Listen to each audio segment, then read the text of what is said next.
Hello दोस्तों, मेरे video में आपका स्वागत है। आज इस वीडियो में जो है हम व्रत के बारे में पढ़ेंगे। व्रत को जो है अंग्रेजी में दोस्तों बोलते हैं सर्किल। देखो यहाँ पर मैंने एक व्रत बनाया है। ये गोल घेरा जो है एक व्रत है यहाँ पर, और इस गोल घेरे का जो है अंदर जो है एक बिंदु दे रखा है, ये कहलाता है केंद्र दोस्तों। अब देखो यहाँ पर व्रत की जो परिभाषा क्या हो जाएगी। मान लो कोई एक निश्चित बिंदु है। देखो यहाँ पर एक बिंदु बना दिया मैंने ओ। इस बिंदु को नाम दे देता हूँ ओ। एक निश्चित बिंदु है, ये एक जगह पर स्थित है, एक निश्चित बिंदु।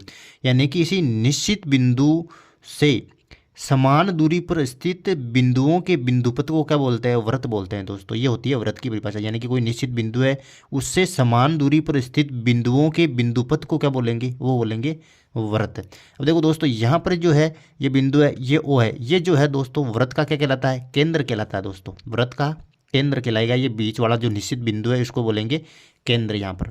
अब ये जो बिंदुओं का जो बिंदुपथ है, जो व्रत का निर्माण करता है, इसको बोलेंगे परिधि दोस्तों। क्या बोलेंगे? व्रत की परिधि। ये हो गया व्रत की परिधि, यहाँ पर कहलाएगी। अब देखो, इस निश्चित बिंदु से इस बिंदुपथ के किसी भी बिंदु के बीच की दूरी, यानी कि इस निश्चित बिंदु और इस परिधि के किसी भी बिंदु के बीच की दूरी जो है क्या कहलाएगी? व्रत कहलाएगी। आप कोई से बिंदु के बीच की दूरी खींच सकते हो। मान लो मैं यहाँ पर एक खींच रहा हूँ, यानी कि यहाँ पर कोई बिंदु है, इस बिंदु और केंद्र के बीच की जो दूरी है, ये क्या कहलाएगी दोस्तों? ये व्रत की क्या कहलाएगी? त्रिज्या कहलाएगी। ये व्रत की हो गई यहाँ पर त्रिज्या। त्रिज्या को जो है आर से दर्शा सकते हो आप, बड़े आर से भी दर्शा सकते हो, वो छोटे आर से भी दर्शा सकते हो। ये होगी त्रिज्या। अब दोस्तों, यदि मैं व्यास क्या होता है? त्रिज्या का जो डबल होता है, यानी कि इस यदि त्रिज्या को मैं इधर इधर यहाँ पर कर दूं, डबल कर दूं इसका त्रिज्या का, तो ये क्या कहलाएगा? व्यास। यानी कि व्यास की परिभाषा क्या हो जाएगी?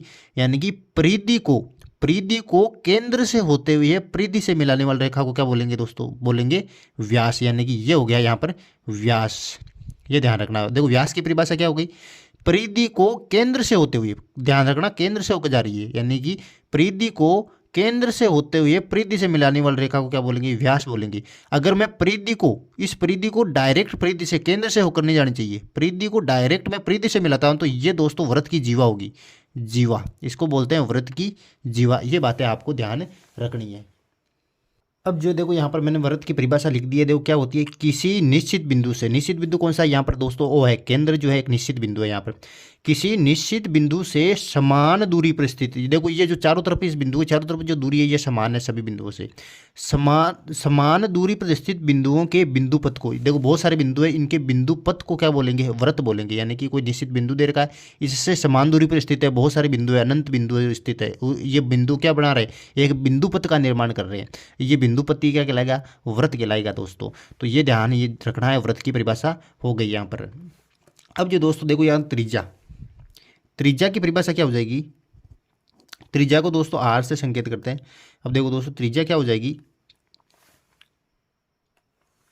केंद्र को परिधि से मिलाने वाली रेखा, यानी कि केंद्र है ये व्रत का, उस केंद्र को जो है व्रत की परिधि से मिलाने वाली रेखा को क्या बोलते हैं दोस्तों? वो बोल जाएगी यहाँ पर त्रिज्या। देखो दोस्तों, व्यास क्या होता है? परिधि को, यानी कि यहाँ पर देखो परिधि है, ये परिधि को केंद्र से होते हुए, देखो ये परिधि है और ये लाइन जा कहाँ से जा रही है? केंद्र से होकर जा रही है। परिधि को केंद्र से होते हुए परिधि से मिलाने वाली रेखा को, परिधि को केंद्र से होते हुए परिधि से मिलाने वाली रेखा को क्या बोलेंगे? यहाँ पर बोलेंगे व्यास। और व्यास को किससे दर्शाते हैं? डी से दर्शाते हैं। ये आपको ध्यान रखना है। अब जो देखो जीवा की परिभाषा क्या होती है? देखो परिधि से परिधि को मिलाने वाली रेखा, मान लो कोई व्रत है, ये देखो ये व्रत है यहाँ पर, और यहाँ पर इसका केंद्र हो गया। अब देखो ये जो जीवा, जो व्यास क्या होती है? व्यास तो जो है केंद्र से होकर जाती है, ये हो गई व्यास, केंद्र से होकर जा रही है, यानी कि परिधि को केंद्र से होते हुए परिधि से मिलाने वाली रेखा को क्या बोलेंगे? ये तो होगी व्यास यहाँ पे। और जीवा क्या होती है? केवल डायरेक्ट परिधि को परिधि से मिलाने वाली, ये केंद्र से होकर नहीं जाती, तो परिधि को परिधि से मिलाने वाली रेखा को क्या बोलेंगे? ये बोलेंगे जीवा। ये बात आपको ध्यान रखनी है। अब जो दोस्तों देखो ये व्रत है, इसकी जो परिधि आपको ज्ञात करना, परिधि, ये देखो ये बाउंड्री की जो लंबाई है, ये जो बिंदुओं का जो बिंदुपथ है, इसकी लंबाई आपको ज्ञात करनी है। यदि परिधि, ये जो है ना, व्रत का जो परिधि है, ये ज्ञात करनी है आपको, तो कैसे ज्ञात करोगे? इसका जो है परिधि का सूत्र होता है व्रत की परिधि। व्रत की परिधि, वृत्त की परिधि ज्ञात करने का जो सूत्र होता है वो दोस्तों होता है 2πr।